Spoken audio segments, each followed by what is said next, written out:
તો આ સાથે જ એક મહત્વપૂર્ણ અને મોટા સમાચાર સામે આવી રહ્યા છે તેના પર નજર કરી લઈએ તો મળતી વિગતો અનુસાર કથાકાર મોરારી બાપુના ધર્મપત્નીનું નિધન થયું છે। તેમના ધર્મપત્નીએ અંતિમ શ્વાસ લીધા છે। નર્મદા મોરારી તેમનું નામ છે। નર્મદા મોરારીદાસ હરિયાણીનું આજે નિધન થયું છે। રાત્રે 1:30 વાગ્યે તેમનોએ અંતિમ શ્વાસ લીધા હતા। તલગાજરડાના નિવાસ સ્થાને તેઓએ અંતિમ શ્વાસ લીધા છે અને ત્યાં અત્યારે તલગાજરડાની અંદર શોકનો માહોલ જોવા મળી રહ્યો છે। કથાકાર મોરારી બાપુના ધર્મપત્નીનું આજે નિધન થઈ ચૂક્યું છે।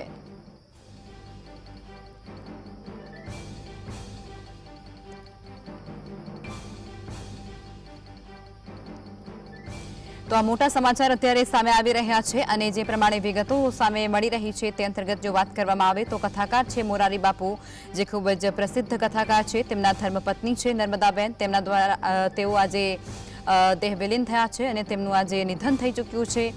રાત્રે 1:30 વાગ્યાની આસપાસ તેઓએ અંતિમ શ્વાસ લીધા હતા અને તલગાજરડાની અંદર તેઓના નિવાસ સ્થાને જ અંતિમ શ્વાસ લીધા હતા અને જે પ્રમાણે અત્યારે વિગતો સામે આવી રહી છે તલગાજરડાની અંદર અત્યારે શોકનો જે માહોલ છે તે છવાઈ ચૂક્યો હોય તે પ્રકારે પણ લાગી રહ્યું છે, કારણ કે ખૂબ જ લોકપ્રિય તેઓ હતા અને તેમના નિધનના સમાચાર મળતાની સાથે જ સમગ્ર પરિવાર છે તેની અંદર પણ શોકનો માહોલ છવાયો છે। 75 વર્ષના તેઓ થયા છે અને તેઓ અત્યારે દેહ વિલીન થયા છે।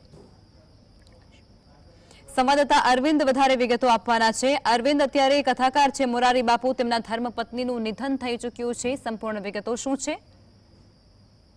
ચોક્કસથી જે પ્રમાણે વિગતો મળી રહી છે તે પ્રમાણે પ્રખર કથાકાર જે મોરારી બાપુ છે તેમના ધર્મપત્ની નર્મદાબેન મોરારીદાસ હરિયાણીનું તેમનું નિધન થયું છે। 75 વર્ષની વયે તેઓ છેલ્લા થોડા દિવસોથી બીમાર હતા અને બીમારી સબબ તેમનું 75 વર્ષની વયે નિધન થયું છે। તેઓ મહુવા તાલુકાના તલગાજરડા ખાતે તેમના નિવાસસ્થાને જ રહેતા હતા અને ત્યાં જ તેમનું જે નિધન થયું છે તેમની અંતિમ વિધિ પણ તલગાજરડા ખાતે જ કરવામાં આવનાર છે।